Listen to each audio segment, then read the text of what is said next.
નમસ્કાર દર્શક મિત્રો, મહામંથનમાં આપનું સ્વાગત છે. હું છું જપ્તવ્ય. કહેવાય છે કે કોઈ પણ આંદોલનની ઉત્પત્તિ સરકારથી નારાજ થયેલો એક ચોક્કસ સમુદાય જવાબદારના લીધે થાય છે.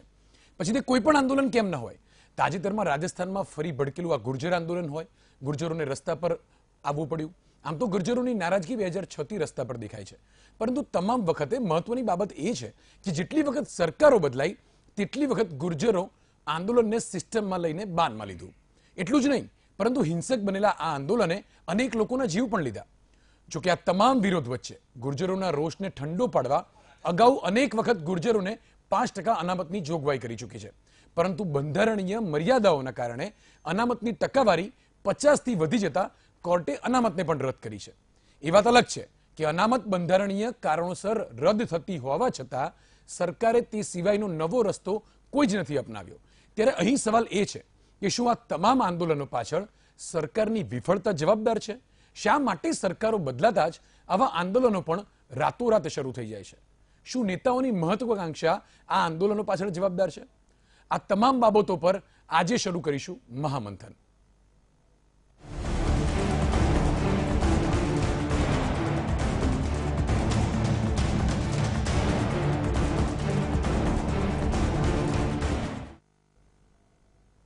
અનામત મામલે રાજસ્થાન સરકારની ચર્ચા માટે કોઈ પ્રસ્તાવ ન મળતા નારાજ ગુર્જરોએ રેલવે ટ્રેક પર બેસવાનો નિર્ણય લીધો છે, જેના પગલે ગુજરાતના ટ્રેન વ્યવહારને પણ મોટી અસર થઈ છે. ગુર્જર સમાજ રાજ્ય સરકાર પાસે 5% અનામતની માંગ કરી રહ્યા છે. ગુર્જર સમાજ રાજ્ય સરકાર પાસે 5% આરક્ષણની માંગણી કરી રહ્યો છે. કર્નલ કિરોડીસિંહ બેસલાના નેતૃત્વમાં કોટા પાસે આ આંદોલન ચાલી રહ્યું છે. ત્યારે ગુજરાતના ટ્રેન વ્યવહારને પણ ભારે અસર થઈ છે. આ આંદોલનના પગલે ગુજરાતથી જતી કેટલીક ટ્રેનોને ડાયવર્ટ કરવી પડી છે. ત્યારે Mumbai central Nizamuddin August Kranti Rajdhani express, Mumbai central Firozpur Janata express, Dehradun Bandra terminal express, Bandra terminal Nizamuddin Garib Rath express, Bandra terminal Lucknow express, Indore new Delhi express, Mandsaur Kota express, Nizamuddin Ahmedabad train અને નિઝામુદ્દીન ઉદયપુર ટ્રેનને રદ કરવી પડી છે. તો ગુજરાત સરકાર પર સૌથી વધુ અસર ટ્રેન વ્યવહારને થઈ છે. અનેક ટ્રેનોને ડાયવર્ટ કરી છે. ઉલ્લેખનીય છે કે રાજસ્થાનના મુખ્યમંત્રી અશોક ગેહલોતે ગુર્જરોને શાંતિ જાળવવા અપીલ કરી છે. તેમણે કહ્યું છે કે કોંગ્રેસ પહેલા પણ તેમની વાત સાંભળતું હતું અને અત્યારે પણ ફરી વખત વાત સાંભળશે. સરકાર સમાધાન માટે ગંભીર છે અને રાજ્ય સરકારના સ્તરે ગંભીર પ્રયાસો પણ કરવામાં આવી રહ્યા છે.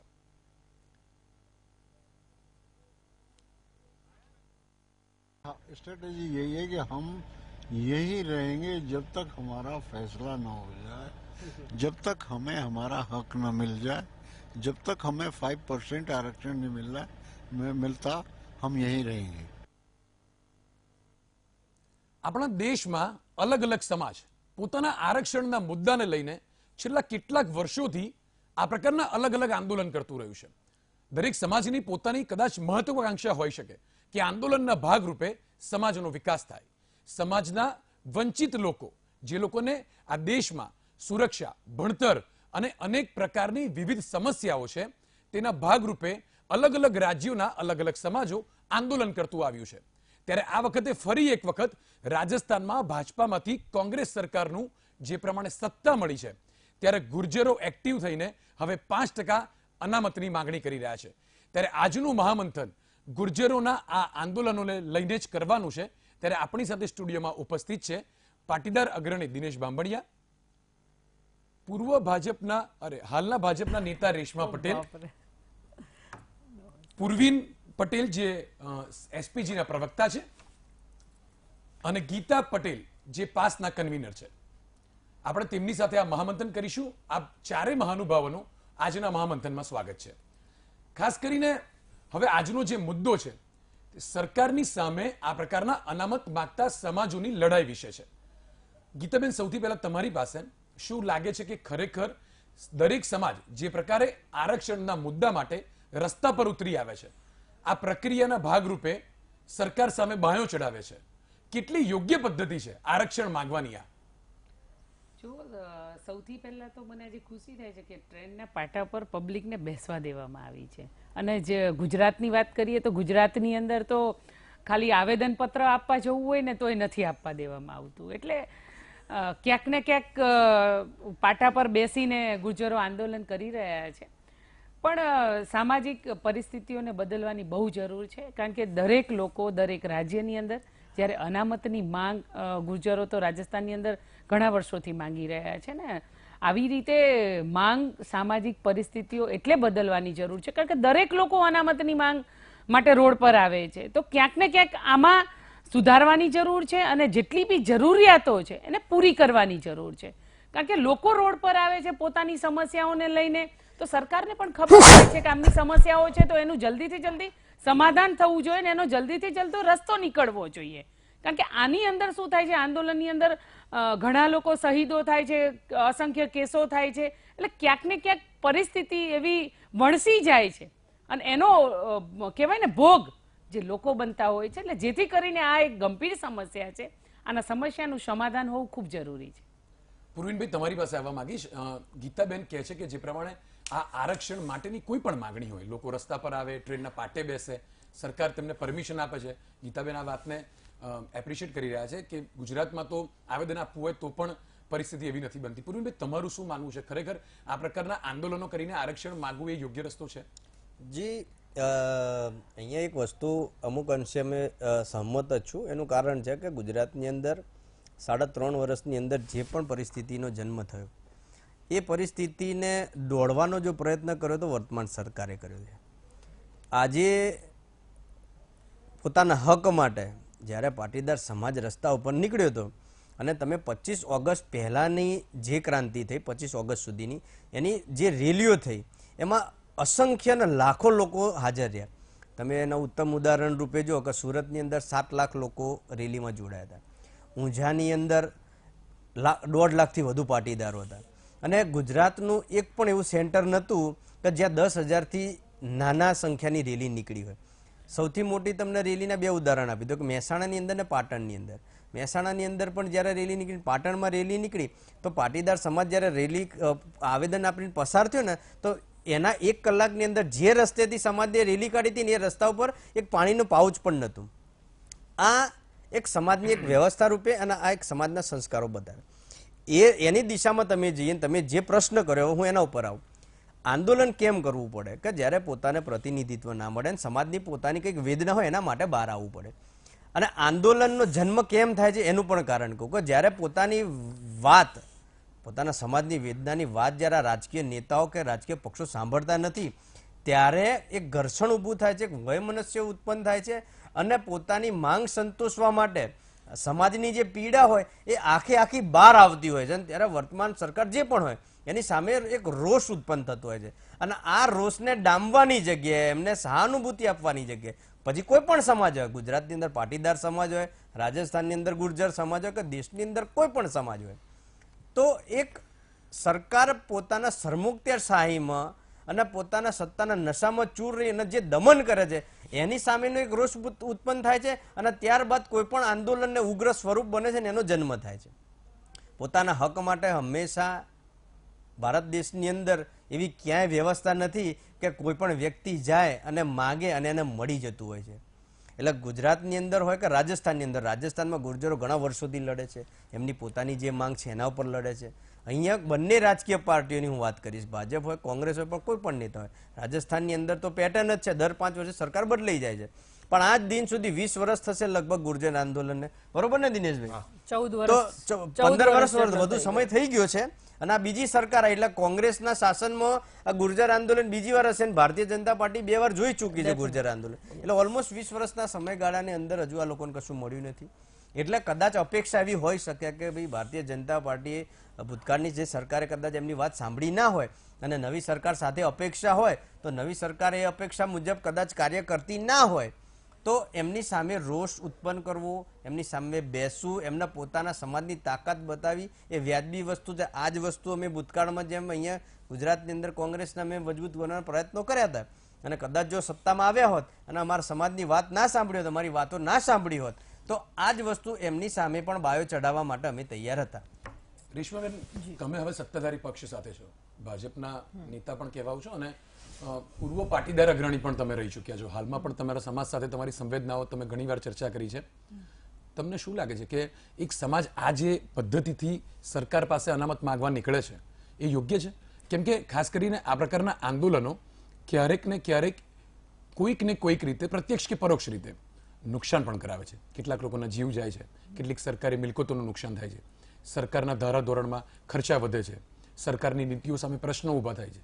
તમને લાગે છે કે આ સરકાર સામે આંદોલન કરવાની યોગ્ય પદ્ધતિ છે? જો જે પણ કોઈ સરકાર હોય, આપણો ઇતિહાસ છે અને આપણું બંધારણ પણ કહે છે કે દરેકને પોતાનો હક માંગવા માટે આંદોલન કરવાનો અધિકાર છે.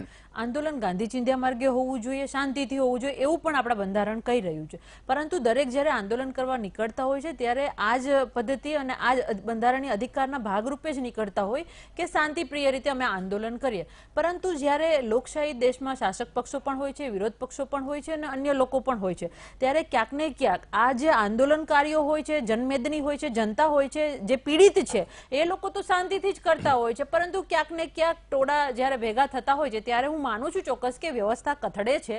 ના નથી કહેતી. ઘણા બધા આપણે ગુર્જર આંદોલનની વાત કરી રહ્યા છીએ તો 14 વર્ષ જેટલો સમય થઈ ગયો છે, ચાલી રહ્યું છે. 2008માં પણ એ લોકોના 38થી વધુ લોકોનું એમાં જાન ગયેલી છે. પછી 2010માં પણ વાત કરો ને 2015માં તો કંઈક 73 કે 70થી વધુ લોકો એમાં પોતાનો જીવ ગયેલો છે. એટલે કહેવાનો મતલબ કે આવું બધું થાય છે ત્યારે એક આમ જનતાનો જીવ જાય છે એ 100% આપણે એના ઉપર સંવેદનાથી વાત કરવી પડે અને આગળ ભવિષ્યમાં જ્યારે આંદોલનો કરીએ ત્યારે એની કાળજી ચોક્કસ રાખવી પડે. પરંતુ હું એટલું ચોક્કસ માનું છું કે જ્યારે સત્તાધારી પક્ષ પાસે કોઈ માંગણી કરતું હોય છે અને માંગણી પૂર્ણ ના કરે તો આંદોલનની પ્રકૃતિમાં ક્યાંક ને ક્યાંક રોષ ઉમેરાતો હોય છે અને એના કારણે આવા માઠા પરિણામો ભોગવવા પડતા હોય છે. એટલે હું આ પદ્ધતિને નકારતી નથી, પરંતુ એની પાછળ જે બધું થાય છે કે ગુજરાત હોય કે રાજસ્થાન હોય કે દેશની કોઈ સંપત્તિને નુકસાન થાય છે, ભલે આપણે પણ ભાગીદાર હોઈએ છીએ, પરંતુ એ ક્યાંક ને ક્યાંક વિચારવા લાયક તો છે જ કે આપણે વિચારવું જોઈએ કે આમ જનતાને નુકસાન ના થાય એ રીતે આપણે આંદોલન કરવું જોઈએ. અને દરેક વિચારીને ચાલતા હોય છે. પુરીનભાઈ કહ્યું કે પાણીનું પાઉચ પણ નહોતું રોડ ઉપર, તો શરૂઆત તો ત્યાંથી જ થઈ શાંતિપ્રિય રીતે. પરંતુ પછી એમાં ક્યાંક ને ક્યાંક ઉંબડિયા અને હાડકાઓ નખાઈ જાય છે અને વાતાવરણ બગડી જાય છે. અને અમે પણ અમારા 14 દીકરાઓ ખોયા છે, એટલે અમે તો આમાંથી પસાર થઈ ગયા છે. આજ પણ એના ન્યાય માટે હું તો ભારતીય જનતા પાર્ટીમાં છું, છતાં પણ અમારે સચિવાલયના પગથિયા ચડી ચડીને ચપ્પલ ઘસાઈ ગયા, છતાં પણ આજ ન્યાય માટે વલખા મારી રહ્યા છે. આ પણ એક હકીકત છે. દિનેશભાઈ, તમને શું લાગે છે કે આ રાજસ્થાનમાં જે ગુર્જરોએ આંદોલનની ફરી જ્વાળા સળગાવી છે, એક રાજ્ય સરકાર હોય કે કેન્દ્ર સરકાર હોય, તેમાં જ્યારે બદલાવ આવે, હમણાં થોડાક જ સમય થયો છે ને હજુ કોંગ્રેસ સરકાર હજુ તો મોટરસાયકલ પર બેઠી છે, હજુ તો બેલેન્સ ખબર નહીં ક્યારે થશે. તમને લાગે છે કે આ સચિન પાયલોટ એ પોતે એક ગુર્જર નેતા છે અને ક્યાંક આંતરિક કોઈ આવો આ પ્રકારનો જૂથવાદ હોય એના કારણે? કેમ કે ખાસ કરીને નરેન્દ્રભાઈ જ્યારે ગુજરાતમાંથી પ્રધાનમંત્રી થઈને ગયા અને અહીંયા આનંદીબેન સત્તા સંભાળે છે અને અહીં આંદોલન જન્મે છે, એ પ્રકારે અત્યારે જો આ બે વાતની સરખામણી કરવી કેટલી યોગ્ય, એ તમે પોતે એક આંદોલનકારી છો, તમને વધારે સમજણ પડશે. પણ શું લાગે છે કે રાજસ્થાનમાં પણ આવું જ કંઈક થઈ રહ્યું છે કે સત્તાનું પરિવર્તન અને આંદોલનની શરૂઆત? જો આમાં એક બહુ સ્પષ્ટ છે, કોઈ સમાજની માંગણી સાથે અમે ક્યારે વિરોધમાં હોય નહીં. કોઈ સમાજ માંગણી કરતો હોય અને સમાજને મળતું હોય ત્યારે આંદોલન થવા જોઈએ અને આંદોલન રાજકીય નહીં પણ સામાજિક થવા જોઈએ. હવે અત્યારે રાજસ્થાનના આંદોલનની વાત કરીને તો હું તમને ફ્લેશબેકમાં લઈ જાઉં. તમે કીધું એમ કે એ સચિન પાયલોટ છે ને એ ગુર્જર નેતા છે, એટલે એની સામે પેરેલલ ગુર્જર નેતા ઊભો કરવા માટે ભારતીય જનતા પાર્ટીનો એક જબરજસ્ત દાવ છે. દાવમાં હું તમને કરાવું કે કરોડીમલ બેસલા જે એના નેતા છે એ લોકસભાની ચૂંટણી પણ લડી ચૂક્યા છે ભારતીય જનતા પાર્ટીમાંથી અને હારી ગયા હતા. અને આ 2018ની વિધાનસભામાં એને ટિકિટ માંગી હતી અને ભારતીય જનતા પાર્ટીએ ટિકિટ ના આપી. હવે જે અત્યારે જે ડિમાન્ડ કરી રહ્યા છે, જે માંગણી કરી રહ્યા છે, એ રાજસ્થાનની ભારતીય જનતા પાર્ટીની સરકાર વસુંધરા રાજે સરકારે સ્વીકારી હતી કે અમે આમાં પાર્ટીશન કરી આપીશું. અને 2018ના પહેલા મહિનામાં આ બાબતે આંદોલન થયેલું અને જ્યારે ભારતીય જનતા પાર્ટીની સરકાર ચૂંટણીના પ્રચાર માટે રથ યાત્રા રાજસ્થાનમાં કાઢવાની નક્કી કર્યું ત્યારે ગુર્જર સમાજના એક આંદોલનકારીઓ જે હતા કે જે સામાજિક આંદોલનકારીઓ હતા એ લોકોએ વિરોધ કર્યો કે અમે તમારો રથ નીકળવા નહીં દઈએ, અમારી માંગણી જ્યાં સુધી પૂરી ના કરો ત્યાં સુધી. ત્યારે આ કરોડમલ બેસલાએ જઈ અને ભારતીય જનતા પાર્ટીની સરકાર સાથે સમાધાન કરી લીધું. હજી આ વાતને 4 મહિના નથી થયા, સાંભળજો. એટલે હવે શું થયું? બીજી વાત, તમે જોઈ રહ્યા છો સીન જોઈ લો. સીનમાં રેલવે સ્ટેશન ઉપર રેલવેના પાટા ઉપર બેસવા દેવામાં આવે છે. બીજી કોઈ પણ જગ્યાએ આંદોલન ચાલતું નથી. રાજસ્થાનમાં હું 4 દિવસથી જોઈ રહ્યો છું. એટલે રેલવે એટલે સેન્ટ્રલ ગવર્મેન્ટની પ્રોપર્ટી છે. સેન્ટ્રલ ગવર્મેન્ટ એની ઉપર કોઈ એક્શન લેતી નથી. એટલા માટે હવે આજે આ ભારતીય જનતા પાર્ટીના પ્રેરિત આંદોલનમાં એટલે કે ગુર્જર નેતા જે સચિન પાયલોટ સત્તા ઉપર અત્યારે બેઠા છે સત્તાની સાથે સચિન પાયલોટની સામે પેરેલલ ભારતીય જનતા પાર્ટી એક ગુજ્જર સમાજનો નેતા પ્રસ્થાપિત કરવા માંગે છે અને આ એક નેતાની હોડમાં સમાજ પીસાઈ રહ્યો છે એવું મારું પોતાનું આંકલન છે. બીજી બાબત એ છે કે ત્યાં ગુજ્જર લોકો જે વસ્તુ માંગી રહ્યા છે, એટલે કે ઓબીસીમાં તો હોવા છતાં 21% ઓબીસીની ત્યાં મર્યાદા છે અને એ લોકો એમાંથી કન્વર્ઝન માંગી રહ્યા હતા. એમાં સ્પેશિયલ બેકવર્ડ ક્લાસની કેટેગરી ક્રિએટ કરવામાં આવી અને પછી એ રદ થતા સેન્ટ્રલ ગવર્મેન્ટે, મુખ્ય મુદ્દો ત્યાં છે કે સેન્ટ્રલ ગવર્મેન્ટે એક રોહિણી કમિટી બનાવી છે આ વાતને લઈને, કે જેના રિપોર્ટના આધારે એમાં એ લોકો 21%ની અંદર પાર્ટીશન માંગી રહ્યા છે કે ભાઈ અમારી 5 જ્ઞાતિઓ છે એને તમે 5% કે 7% અલગથી રિઝર્વેશન 21%ની અંદર આપો. કારણ કે રિઝર્વેશનની માંગણી આ લોકોની સ્ટાર્ટ થઈ એનું એકમાત્ર કારણ હતું 2007માં 29 મેમાં કે ભાઈ જે જાટ સમાજનો સમુદાય જે આમાં દાખલ થયો ઓબીસીમાં, એટલે આમાં જગ્યા ગેપ ઓછો થઈ ગયો અને આ લોકોને લાભ મળતો બંધ થયો. એટલે આ લોકોએ ડિમાન્ડ કરી કે ભાઈ તમે અમને આમાંથી એસટીમાં લઈ જાઓ અથવા તો અમને આમાંથી જુદી સ્પેશિયલ કેટેગરી બનાવો અને કાં અમારું પાર્ટીશન કરી દો. હવે રોહિણી કમિટીનો રિપોર્ટ 6 મહિનામાં આપવાનો હતો. રોહિણી કમિટીનો રિપોર્ટ આવી ગયો અને આજે 1.5 વર્ષ થયું. હવે પરિસ્થિતિ એવી છે કે આ માંગણી ખરેખર સેન્ટ્રલ કમિશન પાસે છે. આ નક્કી મર્યાદા કરવાની એનસીબીસીની વાત છે અને સેન્ટ્રલ કમિશન રોહિણી કમિટીનો રિપોર્ટનો અમલવારી થઈ જાય તો આ લોકોનો પ્રશ્ન સોલ્વ થઈ જાય છે. પરંતુ આ લોકો સ્ટેટ ગવર્મેન્ટ સામે એટલા માટે બેઠા છે કે ત્યાં જે વસ્તુનો પાવર જ નથી એની પાસે. તમે સમજો, આ વસ્તુ બહુ સમજવા જેવી છે અને ત્યાંના લોકોને અભ્યાસમાં આવી છે કે રોહિણી કમિટીનો રિપોર્ટ લાગુ કરવામાં આવે એનસીબીસીમાં તો આ લોકોની 5%ની ઓબીસીની રિઝર્વેશનની કેટેગરી જે છે એ પૂરી થાય છે. હવે રોહિણી કમિટીના ચેરમેન છે ભૂપેન્દ્ર યાદવ, જે ભારતીય જનતા પાર્ટીના ગુજરાતના પણ પ્રભારી હતા અને રાજસ્થાનમાંથી આવતા હતા. હવે એ લોકો આજે રોહિણી કમિટીનો અમલવારી સેન્ટ્રલ એનસીબીસીમાં કરતા નથી, એટલે આ લોકોનો પ્રશ્ન સોલ્વ થતો નથી અને સ્ટેટ ગવર્મેન્ટને ભીસવાનો એટલે કે દબાવવાનો પ્રયાસ છે. આ સિવાય કંઈ છે નહીં આમાં. ગીતાબેન, દિનેશભાઈ કહી રહ્યા છે કે જે પ્રમાણે રાજ્ય સરકાર સામે બાયો ચડાવી છે, પાટીદાર આંદોલન જ્યારે શરૂ થયું ત્યારે એ કઈ સરકાર સામે બાયો ચડાવેલી હતી? જ્યારે આંદોલનની શરૂઆત થઈ ત્યારે સત્તા પર ભાજપ જ હતી અને બાયો ચડાવવાની, કારણ કે એક તમને થોડું પાછળ લઈ જાઉં, પાટીદારની જે વોટ બેંક રહી ને એ ભારતીય જનતા પાર્ટીની ફિક્સ વોટ બેંક. કારણ કે ભારતીય જનતા પાર્ટીને ઊભું કરવામાં પાટીદારોનો સૌથી મોટો હાથ. પાટીદાર સમાજે ક્યારેય કોઈ દિવસ કંઈ માંગ્યું નથી. જ્યારે પાટીદાર સમાજને જરૂર પડીને પાટીદાર સમાજ રોડ પર આવ્યો 25 ઓગસ્ટની રાત્રે જે ઘટનાઓ બની, પાટીદાર સમાજે સરકાર સામે માંગણી કરી કે પાટીદાર સમાજને અનામત જોઈએ છે. આ માંગણી સાથે પાટીદાર સમાજ જીએમડીસી ગ્રાઉન્ડમાં ઉતર્યો અને પોતાની માંગણીની આક્રમક રજૂઆત કરી અને પછી રાત્રે જે કંઈ ઘટનાઓ બની એનાથી આપણે બધા વાકેફ છીએ. એટલે સરકાર સામે બાયો એટલે ચડાવી કે પાટીદાર સમાજને અનામતમાં સામેલ કરો. આ લડાઈ એના માટે લડે. એટલે અમારી સાથે તો રાજકારણ પહેલેથી ક્યાંય હતું જ નહીં. અમે તો પાટીદારો પોતાની માંગ સાથે રોડ પર આવ્યા હતા અને ભાજપ સરકાર, કારણ કે સત્તા પર જે સરકાર હોય એના સામે જ બાયો ચડાવવાની હોય, એ કોંગ્રેસ હોત તો કોંગ્રેસ સામે ચડી હોત અને આજે ભાજપ સરકાર છે તો ભાજપ સામે બાયો ચડાવી છે. એટલે જે સત્તા પર હોય એના સામે જ હંમેશા પોતાની માંગ હોય. પણ હજુ પણ કહેવાય ને, આજે 10% આર્થિક અનામત આપ્યું છે એને સ્વીકાર્યું છે, પણ અમારી માંગ હતી એ ઓબીસીની માંગ હતી, એ હજુ પૂરી કરવામાં નથી આવી. અને આગળ પણ તમે જોઈ રહ્યા છો કે જે પરિસ્થિતિઓમાં જે ચાલી રહ્યા છે અને જે હજુ બી 2017ના જે મુદ્દાઓ છે એ પણ હજુ ઊભા છે. એટલે ક્યાંક ને ક્યાંક ઇલેક્શન આવતું હોય છે ત્યારે સરકાર દબાતી હોય છે અને પ્રશ્નો સાંભળતી હોય છે. પૂર્વિનભાઈ, તમારી પાસે આવવા માંગીશ. ગીતાબેન જે પ્રમાણે કહી રહ્યા છે કે આંદોલન આ પ્રકારે શરૂ થતા હોય છે, રાજ્ય સરકાર સામે આંદોલન કરવું પડતું હોય છે, પોતાની માંગણીઓ સાથે સમાજ રસ્તા પર ઉતરી જાય છે. ઠીક છે, બધી વાત સ્વાભાવિક છે, એકવાર ભૂતકાળ થઈ ગયો છે એટલે હવે ભૂસાવાનો પણ નથી. આ કેટલો યોગ્ય કહેવાય પૂર્વિનભાઈ? ખાસ કરીને આ સિસ્ટમેટિક પદ્ધતિમાં રહીને અનામત માગવાની રીત છે. એક સમાજ જે પોતે બહુમતી ધરાવે છે એની પાસે આટલા લોકો છે, જીએમડીસી ગ્રાઉન્ડ ભરાઈ ગયું હતું એ દિવસે, હવે ગુર્જરો રાજસ્થાનમાં પાટા પર બેસી ગયા, ટ્રેનો રોકાઈ ગઈ, કેટલા બીજા લોકોને અસર થાય છે. તમારો પ્રશ્ન સરકાર સામે છે. આ પદ્ધતિ યોગ્ય લાગે છે તમને?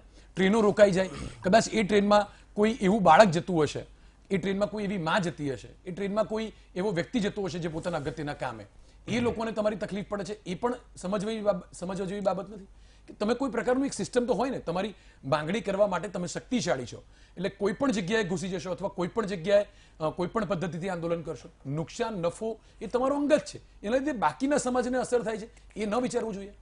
જપ્તભાઈ, તમારા પ્રશ્નનો ખાલી એક જ લીટીમાં જવાબ આપું.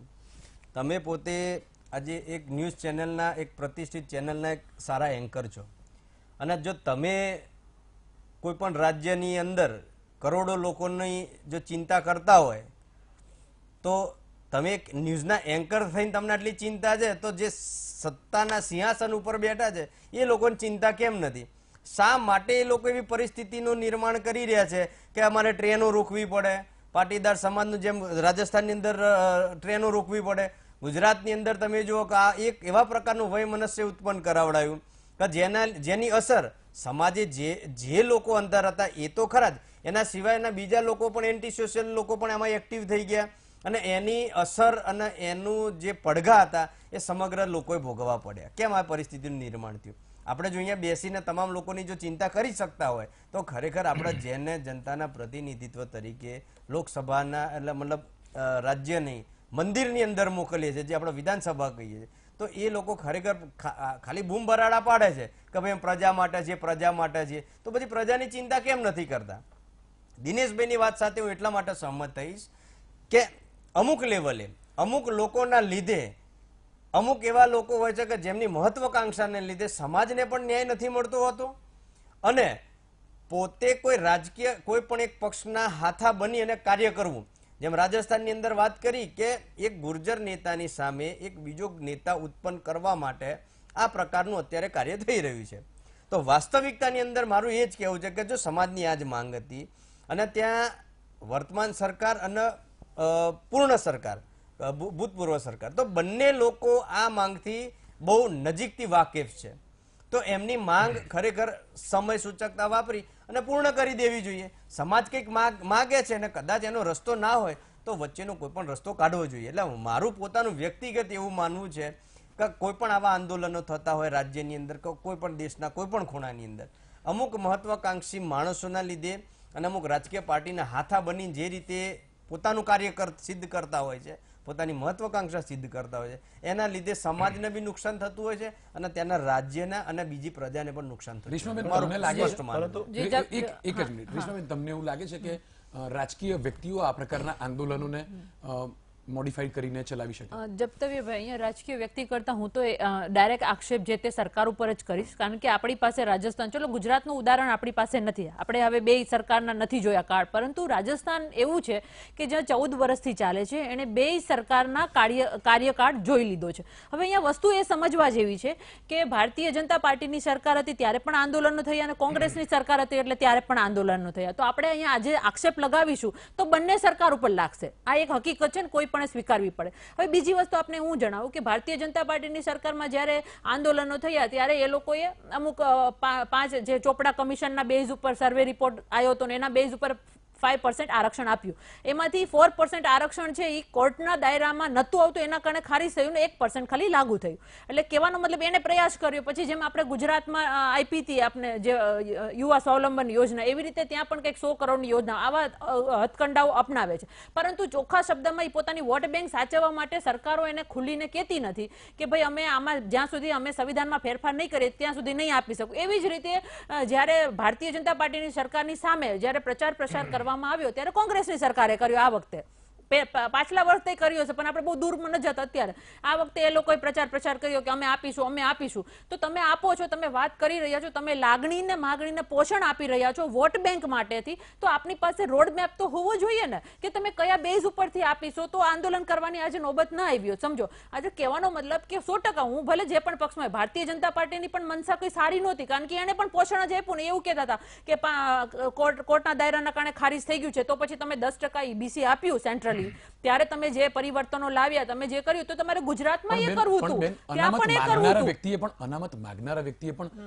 બંધારણીય જોગવાઈ વિશે થોડુંક સમજી લેવું જોઈએ. એટલે સ્વાભાવિક વાત એ છે કે તમે જે કહો છો બરાબર છે, મત માંગવો, તમારો મત મૂકવો, આ બધી ઠીક છે, પોતાની અંગત વિચારધારા હોય, પણ જે શક્ય હોય તે એના માટે નીકળીએ, એ શક્ય પદ્ધતિથી નીકળીએ. આવું રસ્તા પર સીધું ઉતરી જવાનું. માંગવા વાળા કેટલા હોય? લાખો સંખ્યા હોય. સમજો સ્વાભાવિક કે દિનેશભાઈનો મત અલગ હશે, મારો અલગ હશે, ભાઈનો અલગ હશે, બધાનો અલગ અલગ હશે, સમજો. પરંતુ જે દેવા વાળું છે એ તો એક જ છે ને, તો એને એનું મંતવ્ય સ્પષ્ટ રૂપમાં જણાવવાની જરૂર હતી. આજે સમજો હું પણ આ લોકોની અગેન્સ્ટમાં હતી, હું પણ કહેતી હતી ભાઈ બંધારણમાં શક્ય નથી, કઈ રીતે આપે, સમજો આ મારા શબ્દો હતા, પરંતુ મારે એ શબ્દો પાછા ગળવા શું કામ પડ્યા કે એ જ જ ગુજરાત સરકારે ના પાડતી હતી, એ જ ગુજરાત સરકારે ભાજપની સરકાર સેન્ટ્રલમાં બેઠી છે તો એને કેટલા બધા ચેન્જીસ કરી અને 10% ઈબીસી આપ્યું, ઓબીસી આપ્યું, એમાં આપણે નથી પડવું, પરંતુ 10-50% જે દાયરો હતો એને વટાવીને આપ્યું તો સહી ને ત્યારે. અને એ બી ભૂલી જાઓ, આપણે મહારાષ્ટ્રમાં જઈએ, રાજ્ય સરકારની વાત કરીએ તો ગુજરાતમાં જે સરકાર ના પાડતી હતી એ જ સરકારે એ જ મહારાષ્ટ્રની સરકારે એમને આપ્યું. ત્યારે આપ સમજો કે કાર્યકર્તા તરીકે, નેતા તરીકે અમે અસમંજસમાં આવી જઈએ છીએ કે કરે છે શું.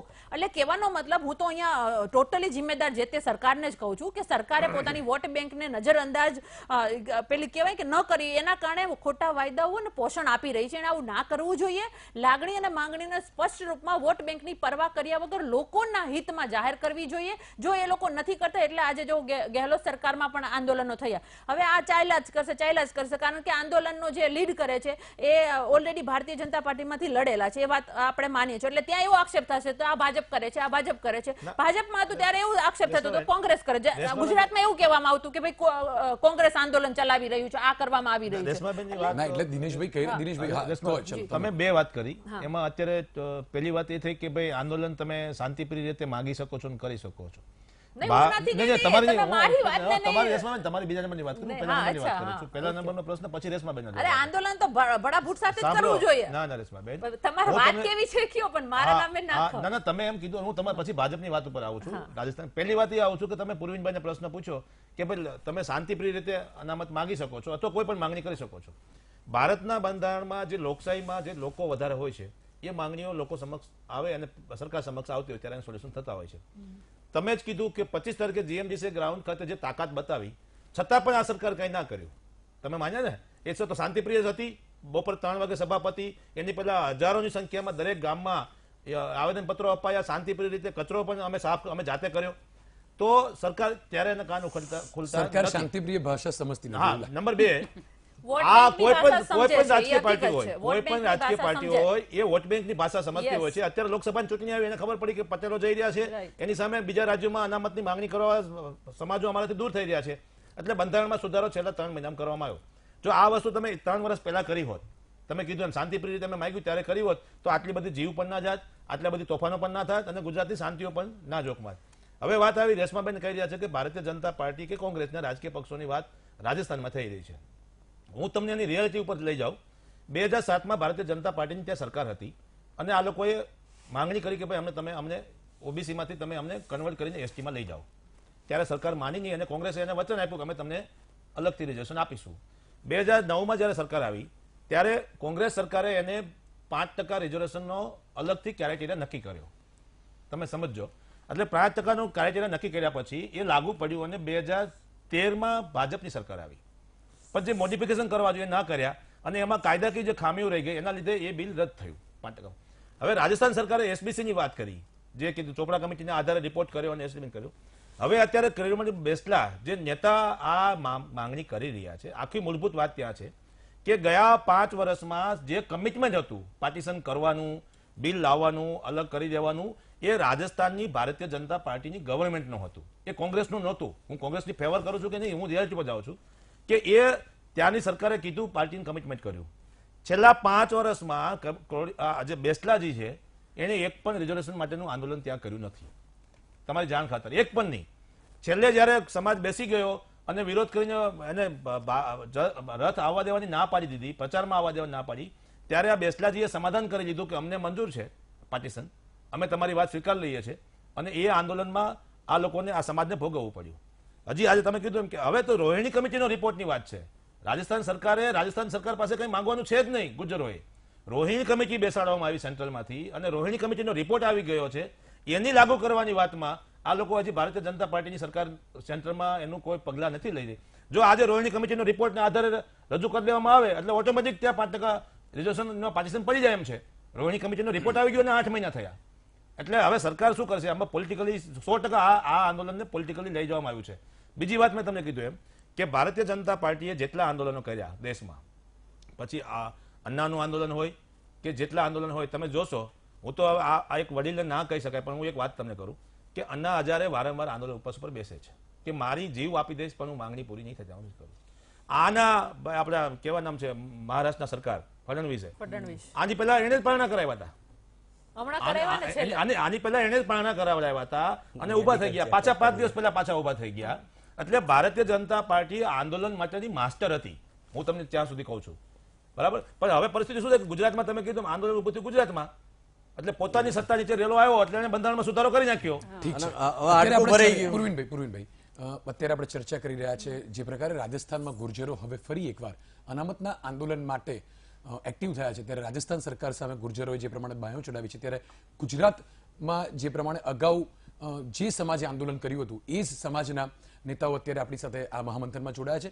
અત્યારે સમય છે એક બ્રેકનું. બ્રેક બાદ આપણે ચર્ચા કરીશું કે શું ખરેખર આ પ્રકારના આંદોલનો પાછળ જે લોકોએ પોતાની શહીદી વોરી છે તો શું તેમને પણ કોઈ હક હતો? તેમના માટે તેમના પરિવારજનોને હવે કેવા પ્રશ્નો ઊભા થતા હશે? આ જ ચર્ચા સાથે આપણે બ્રેક બાદ ફરી પરત કરીશું. આપણી સાથે નેતાઓ પણ છે. મહામંથનમાં સમય છે એક બ્રેકનો. લઈએ બ્રેક. એટલે કે આપણે ચર્ચા કરી રહ્યા છે શું ગુર્જર આંદોલન સરકાર પ્રેરિત છે કે કેમ. આપણી સાથે ચર્ચામાં જોડાયા છે ગીતા પટેલ, પૂર્વિન પટેલ, રેશમા પટેલ અને દિનેશ મામડિયા. આ ચર્ચાનો દોર આગળ વધારીએ. પૂર્વિનભાઈ, એકવાર ફરી તમારી પાસે આ ચર્ચા જે થઈ રહી છે એમાં ખાસ કરીને અત્યારે જે વાત છે ગુર્જર આંદોલનની વાત છે.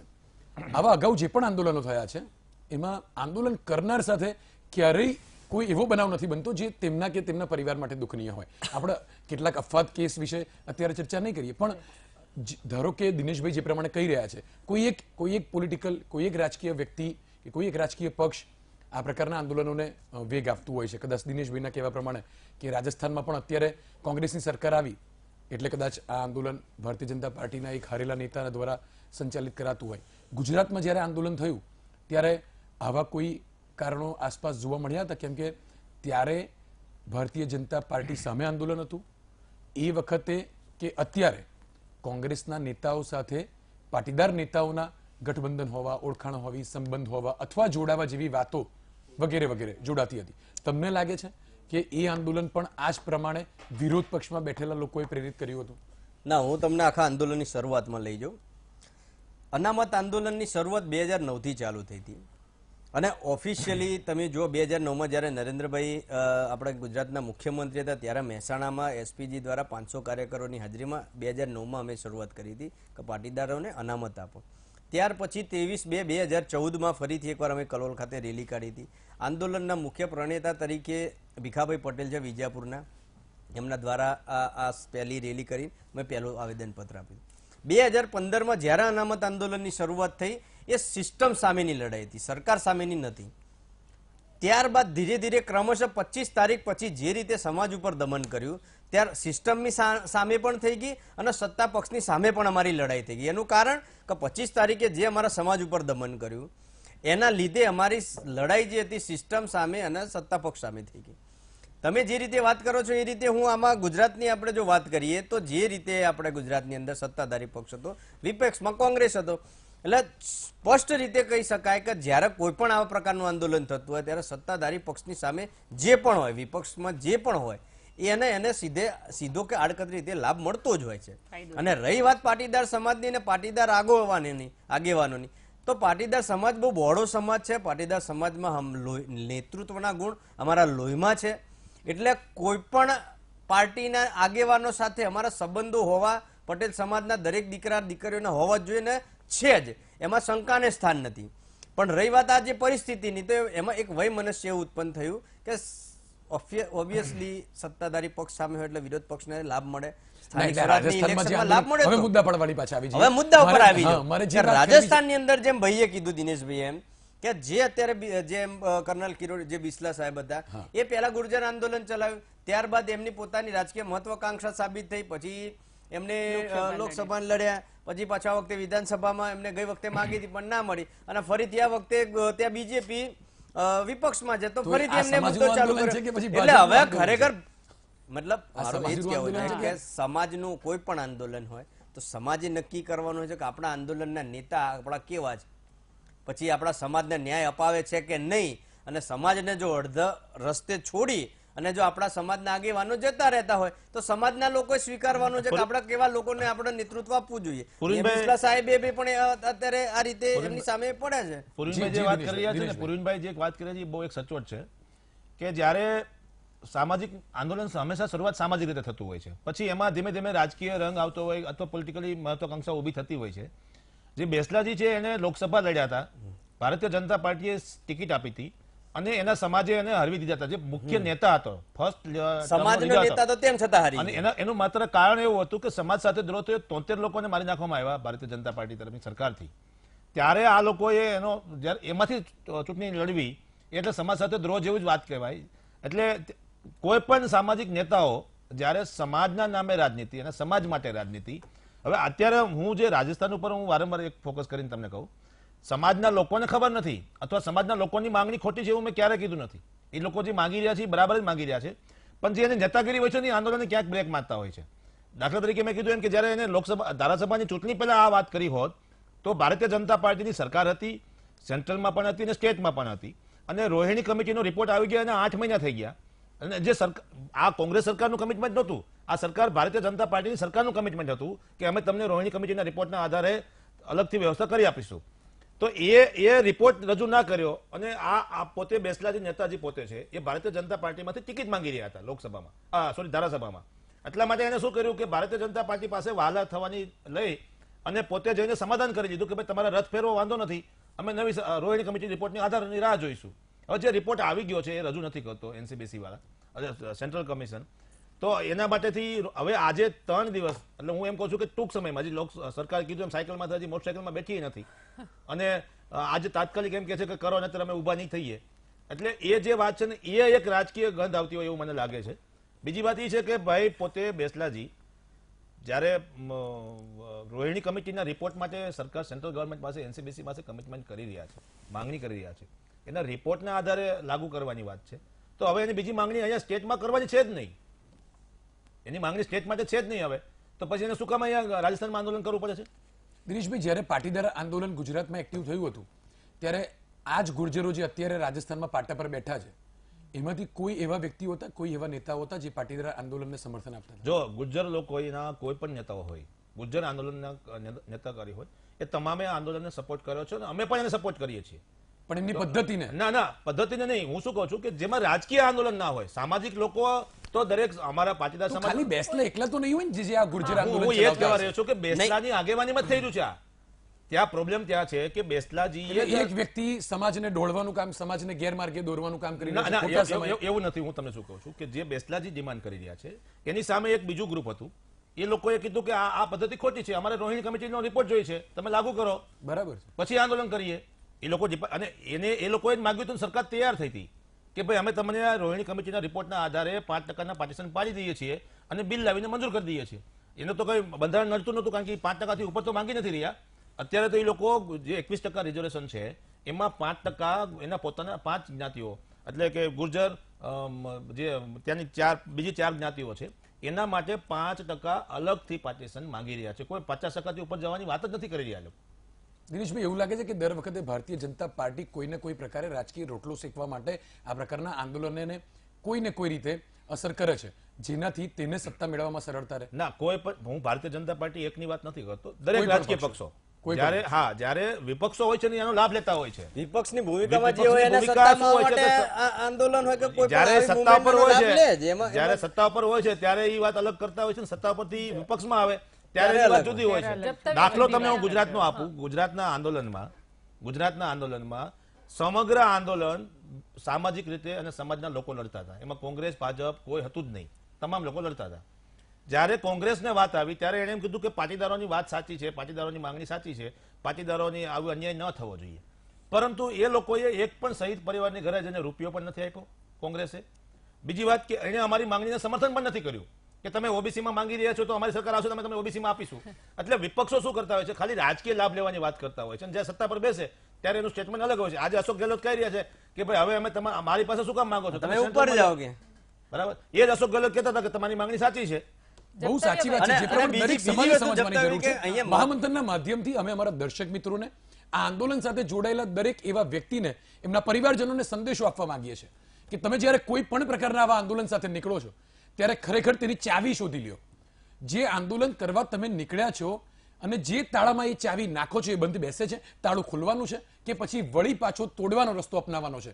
કેમ કે આંદોલન લઈને નીકળનારા લોકો તો પોતે ક્યાંક ને ક્યાંક જરૂર પહોંચતા હોય છે. એમાં પણ મૂળ વાત એ એમાં પણ એવું થતું હોય છે છે. કે સાથે કેટલાક લોકોને શહીદી વોરવી પડતી હોય છે. હા રેશમાબેન, તમારી પાસે આવવા માંગીશ કે આંદોલન લઈને નીકળનારા નેતાઓ જ્યારે કોઈ એક જગ્યા પર પહોંચી જાય છે ત્યારે તેમની પાછળ શહીદ થનારા લોકોનું કોણ, એવા લોકો માટે શું?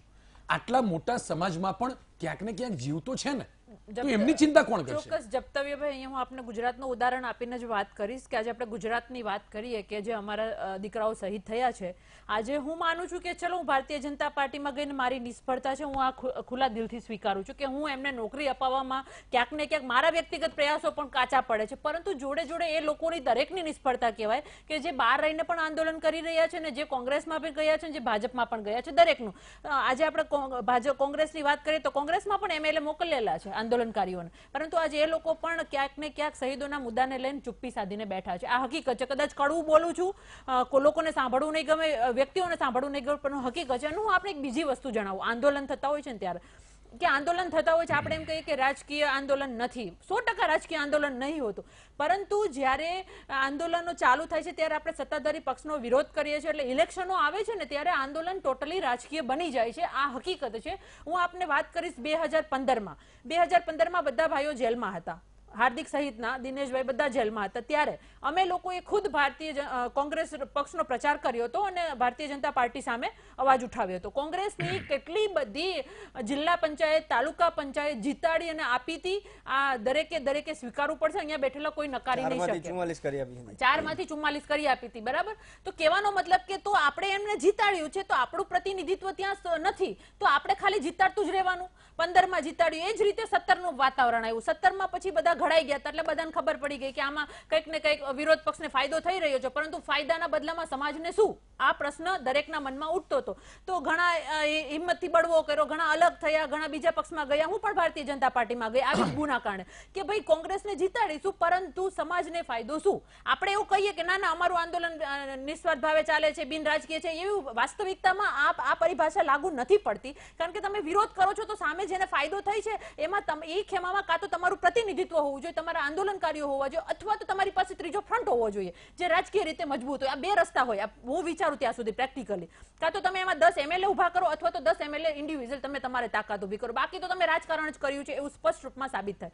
એટલે કહેવાનો મતલબ મારું ઓબ્ઝર્વેશન છે, હું માનું છું આ બાબતમાં. એટલા માટે કહેવાનો મતલબ કે જ્યારે રાજકીય સામાજિક આંદોલનો થતા હોય છે, પરંતુ રાજકીય ફાયદો જ્યારે આપણે આપે છે ત્યારે આપણે વિચારવાનું જરૂર છે કે ફાયદો આપણે કઈ રીતે વિરોધ પક્ષને આપવો. એમને આપી દેવો, દાનમાં આપી દેવો, કે સમાજની વાત મૂકીને આપી દેવો, કે એ લોકો પાસેથી કઈ પ્રોમિસ લઈને આપી દેવો, કે આપણા ઉમેદવારો એમાં મોકલીને આપી દેવો કે જે સક્ષમ સમાજની માંગણીઓ બોલી શકે. આ બધી વસ્તુનો ગુજરાત લેવલે અભાવ હતો. આ હું સ્પષ્ટ રૂપમાં માનું છું. રેશમાબેન, ગીતાબેન તમારી પાસે આવીશ. રેશમાબેન કહી રહ્યા છે કે આંદોલન કર્યા પછી પણ કેટલીક એવી બાબતો હોય છે જે ધ્યાન રાખવા જેવી. તમને શું લાગે છે કે આ ગુર્જરો જે પ્રમાણે નીકળ્યા છે, પાટીદારો પણ આ જ પ્રમાણે નીકળ્યા હતા?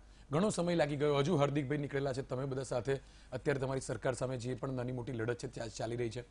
આ જે લોકો આંદોલનમાં જોડાય છે, મુખ્ય ચહેરાઓ સિવાયના, ધારો કે મુખ્ય ચહેરા 15 હોય જે તે ક્ષેત્રમાં, જે તે વિસ્તારમાં નેતૃત્વ લેતા હોય, નેતૃત્વ સ્વીકારતા હોય, તે સિવાય કેટલાક એવા વિસ્તારો છે જ્યાં તમારો સમાજ હોય છતાં પણ આવા આંદોલનને નકારવામાં આવે છે. જેમ કે પાટીદાર આંદોલનની વાત કરીએ તો પહેલા દિવસે ચરોતરમાં, ખેડા, આણંદ જિલ્લામાં લોકો ટોળામાં નીકળ્યા હતા, પણ ત્યારબાદ આજ સુધી ક્યારે પણ ત્યાં કોઈ અસર જોવા નથી મળી. આ વાત સ્વીકારવી પડશે. રાજસ્થાનમાં પણ કદાચ આ પ્રમાણે જે ગુર્જરો નીકળ્યા છે એમાં બે ત્રણ જે મુખઠા છે તે સિવાયના બધાને ખબર છે કે ખરેખર આ આંદોલન પાછળ શું ઉદ્દેશ છે, અને એ ઉદ્દેશ સમજ્યા વગર એ લોકો બિચારા જોડાય છે અને પછી પાછળ એમને શહીદો વોરવી પડે છે. 70 થી વધારે લોકોના જીવ ગયા છે.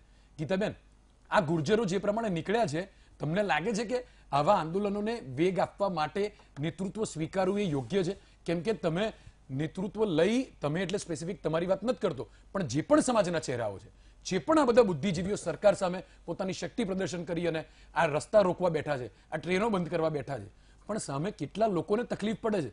તમે સિસ્ટમ સામે અવાજ ઉઠાવો છો, એમાં સિસ્ટમ હોવી જોઈએ કે નહીં? હું શરૂઆત તમને ગુજરાતથી કરીશ કે તમે જે વાત કરી કે ગુજરાતની અંદર સપોર્ટ આખા ગુજરાતમાંથી મળ્યો પાટીદાર અનામત આંદોલનને અને લોકો જોડાયા. કારણ કે લોકો કેમ જોડાયા છે? કારણ કે આ ઘરની પરિસ્થિતિ હતી, એટલે લોકોની તકલીફ હતી, એટલે આંદોલન સાથે જોડાયા. કે શિક્ષણમાં અન્યાય થતો હતો એટલે લોકો જોડાયા છે. આ આંદોલનની અંદર દરેક વિસ્તારમાંથી જોડાયા અને 25 ઓગસ્ટ પછી જે ઘટનાઓ બની અને પછી જે કેસો થયા, ચરોતરની વાત કરું, ચરોતરમાં જનરલી બધા વિદેશમાં વધારે છે અને આ કેસના કારણે થઈને એમને વિદેશમાં આવવા જવાના બધા ઇસ્યુ ક્રિએટ થતા હોય એટલે એના કારણે થોડું ત્યાં ઠંડુ પડ્યું. પણ હાલ આપણા પણ મુદ્દાથી ના ભટકાય પણ એક વાત પણ સમજવા જેવી છે. રેશમાબેન હમણાં સરદાર પટેલના જન્મસ્થળની મુલાકાત લીધી હતી. જે સરદારના નામે તમે અનામત સાથે નીકળ્યા છો એ સરદારનું જન્મસ્થળ છે ત્યાં, અને ત્યાંથી તમને જે પ્રતિભાવ મળવો જોઈએ, સ્વાભાવિક સ્વીકારજો આ વાત, પણ ત્યાંથી જે પ્રતિભાવ મળવો જોઈએ તે નથી મળતા. ખાસ કરીને એવો વિસ્તાર છે કોંગ્રેસનો પણ ગઢ કહેવાય. જપ્તભાઈ, તમને કહું બેન એક વચ્ચે, તમને કદાચ તમે જે વાત કરી રહ્યા છો કે મધ્ય ગુજરાતમાંથી અમને સપોર્ટ નથી મળ્યો, મધ્ય ગુજરાતમાં જે પાટીદારોની વસ્તી છે, જે ચરોતરમાં જે વસ્તી રહે છે એની 50% ઉપર તો વસ્તી ફોરેનમાં રહે છે.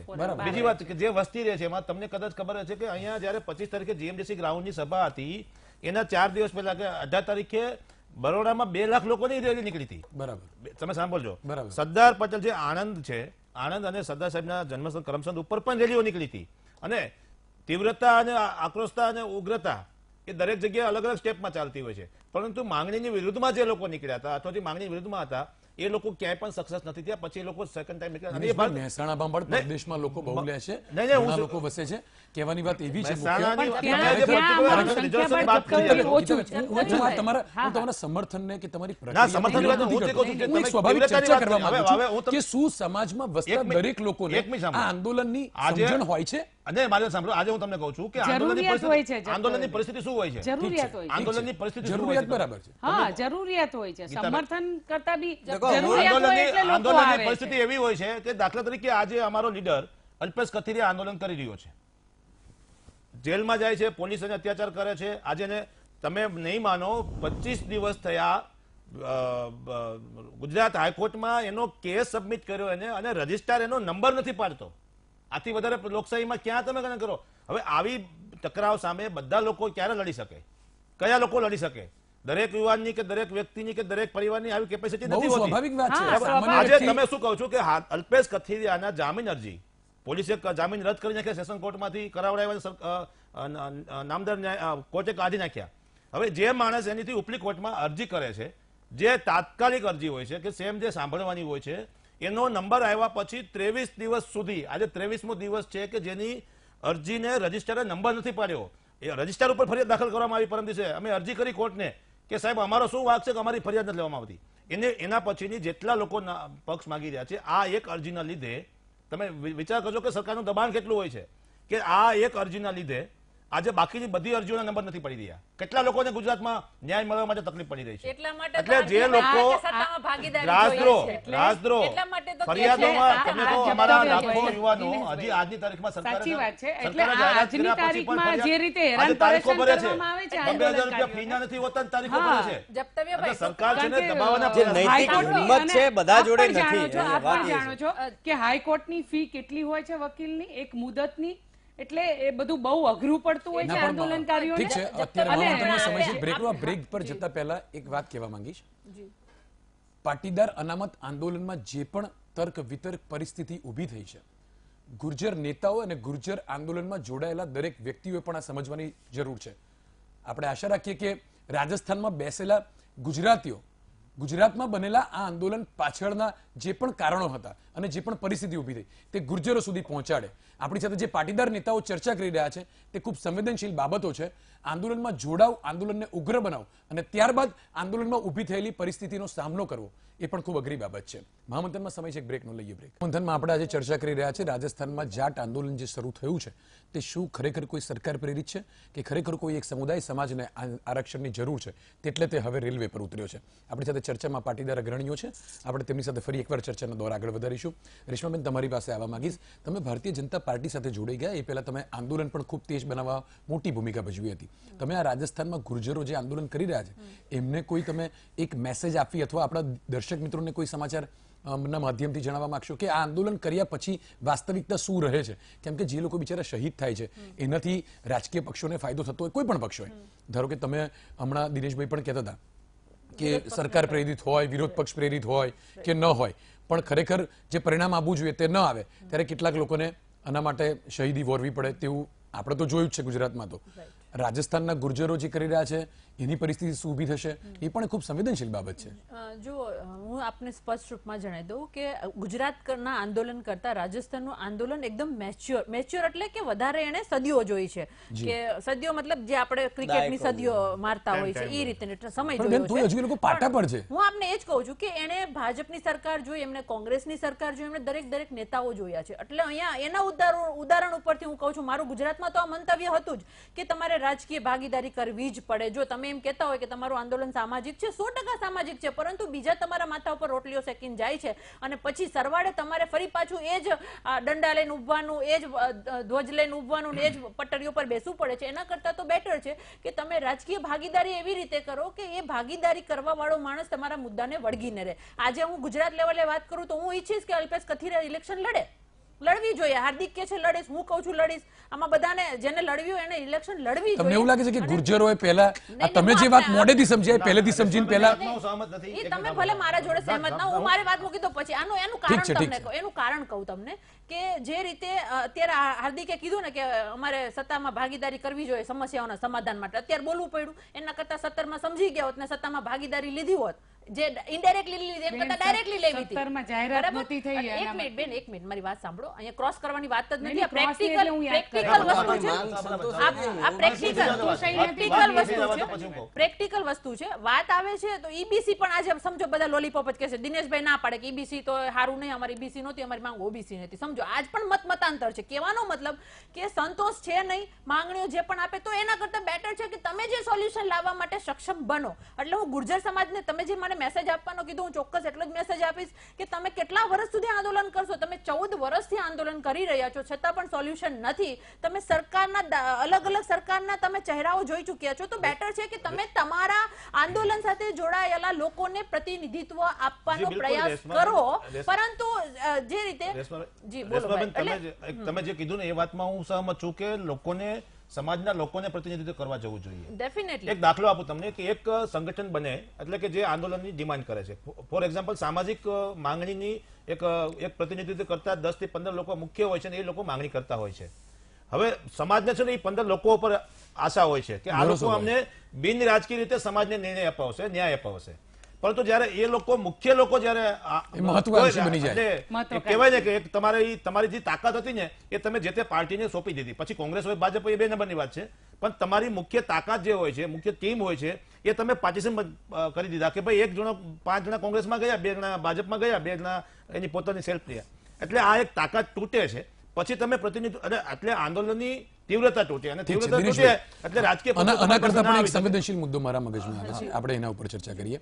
આ ધારો કે માનો કે આ મહામંથનનો આપણો જે મુદ્દો છે એ મુદ્દા પાછળ ખરે આરક્ષણ મળ્યું ના મળ્યું, આંદોલન કેવી રીતે થયું, કોના માટે કર્યું, કોણે કર્યું, આ બધા સાથે એક અગત્યની બાબત એ છે કે કોઈ એક સમાજ અથવા કોઈ એક વ્યક્તિ પોતાની માંગણી સાથે નીકળતો હોય અને એના ઉપર અડીખમ રહેતો હોય, પણ જો એના પાછળ કોઈ એવા વ્યક્તિઓ જવાબદાર હોય કે જે લોકો આ એની પાસે કરાવતા હોય તો એ કેટલું યોગ્ય છે? એવું થતું જ નથી ક્યારેય, હું નથી માનતો એવું. એનું કારણ કહું ના, તમે પોતે જ હમણાં કહી રહ્યા છો કે હું એમ કહું છું જયારે સમાજની માંગણીઓ ઊભી થતી હોય છે ને ત્યારે આવું નથી થતું હોતું, ત્યારે સમાજ એની સાથે જોડાયેલો હોય છે. પરંતુ જયારે એ વ્યક્તિ કોઈ પણ એમાં ખોટું વસ્તુ છે ને એ તો 5 દિવસ પછી બહાર આવે. એમ જયારે એ વ્યક્તિને ધીમે ધીમે જયારે જન સમર્થન મળે છે, આમાં ખરેખર શું હોય છે જયારે આંદોલનની શરૂઆત થાય ને ત્યારે તમને કોઈ નથી હોતું, એક રૂપિયો નથી આપતું કોઈ, બરાબર? તમારે જાતે ઝંડા ગાળવા પડે, પછી તમને તમારા મુદ્દા સાથે જે માર્કેટિંગ થાય એટલે સમર્થન મળે, અને સમર્થન મળે એટલે પછી રાજકીય પક્ષોને એનું ગણિત ખબર પડે કે ભાઈ આમાં આટલો ફાયદો થશે, આમાં આટલું નુકસાન થશે. તમારી તાકાતની જ્યારે એમને ખબર પડે ને ત્યારે તમારી જોડે આવતા હોય છે, ત્યારે તમારી બાકી નથી આવતા.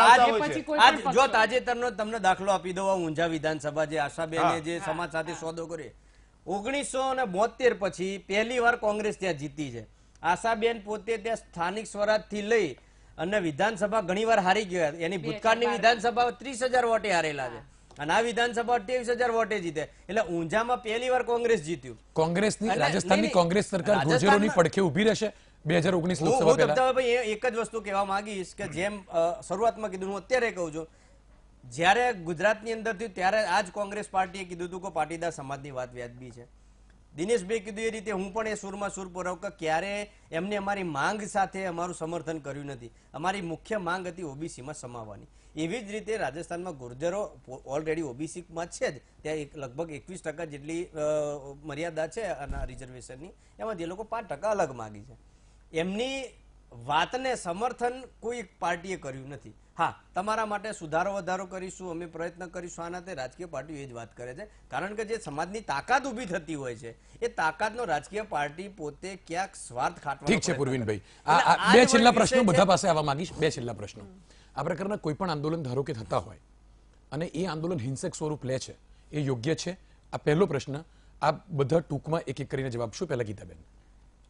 જો પેલા મને રેશમાબેને બોલ્યા હતા એ વાતનો હું જવાબ આપી દઉં. ગીતાબેન, આપણે હા, આભાર હા, કરવાનો એટલે હું સમય આ છે, ટૂંક પણ મને એમ સમય લાગ્યું કે આ પ્રશ્નો એમને તમે બધા જે મોટા વાત નેતા છો કરી, તો એનો જવાબ આપશો તો લોકો સુધી પહોંચશે. એ હિંસક બને યોગ્ય છે? હિંસક બનવું જ ન જોઈએ ને જ્યારે આ માંગ ઉઠતી હોય ત્યારે સત્તા પર કોઈ પણ સરકાર હોય એને ડામવાના પ્રયત્નો કરવા જોઈએ, એની માંગો સાંભળવી પડે અને આ આંદોલન છે ઉગ્ર ન બનવું જોઈએ એવા પ્રયત્ન કરવા જોઈએ. પૂર્વિનભાઈ. 100% માનું છું. તમારી માંગ સાથે ગુજરાતમાં તમારા સિવાય અન્ય વર્ણના લોકો રહેતા હોય છે, એમને તકલીફ ના થવી જોઈએ. પણ સત્તાના સિંહાસન ઉપર જે લોકો બેઠા છે, વાસ્તવિકતામાં જે જનતાની સેવા કરવા બેઠા હોય એ લોકોને આ પરિસ્થિતિનું નિર્માણ એમના ખરાબ ઈરાદાઓના લીધે, એમના ખરાબ નિર્ણયોના લીધે આનું નિર્માણ થતું હોય છે. ગુજરાતમાં પાટીદાર સમાજનું અને આપણું જે આંદોલન થયું એ આજ એમની ખોટી શૈલીનો અભાવ હતો અને પોતાનો રાજકીય સ્વાદ સાધવા માટે, અંગત લોકોને એ કરવા માટે એમને પોતે સરકારે જોડે રહીને દમન કર્યો. બાકી પાટીદાર સમાજની જે રીતે 25 ઓગસ્ટ સુધી ઠીક છે પૂર્વિનભાઈ. રેશમાબેન, તમારી પાસે ફટાફટ. જો ભાઈ, અહીંયા હું તો પહેલા તો એવું જ માનું છું કે ક્યાંય પણ આવા હિંસક પ્રવૃત્તિઓ ના જ થવી જોઈએ. આંદોલન કરવાનો અધિકાર છે, પરંતુ ગાંધી ચિંધ્યા માર્ગે. પરંતુ જોડે એક વાત પણ અટેચ કરીશ કે આપણે જો એવું કહેતા હોય કે સમાજકારણને રાજકારણને આંદોલનની પરિભાષા પ્રમાણે અલગ કરી શકીએ તો હું નથી માનતી. કારણ કે પરોક્ષ રીતે પણ તમે રાજનીતિ જ કરી રહ્યા છો, ઇનડાયરેક્ટલી, ઠીક છે રેશમાબેન, ઇન્ટેન્શનલી. દિનેશભાઈ માફ કરશો, આપણી પાસે આવા પાર્ટીનો સમય આપના ત્રણ સાથીદાર મિત્રોએ લીધો છે. પણ અહીંયા મુખ્ય વાત એક જ હતી કે રાજસ્થાનમાં જે ગુર્જરો આંદોલન કરી રહ્યા છે તે શું સરકાર પ્રેરિત છે કે કેમ? આ પ્રશ્ન હજુ ને ઊભો જ છે. મહામંથનનો એક ફક્ત ઉદ્દેશ એક જ હતો કે જો કોઈ પણ સમાજ આ પ્રકારના રાજકીય પક્ષો અથવા સરકારની સામે બાયો ચડાવવા માટે ફક્ત સ્વાર્થના લીધે નીકળતા હોય તો તેમણે એ પહેલા વિચારવું જોઈએ કે સમાજમાં બીજા પણ લોકો જીવે છે.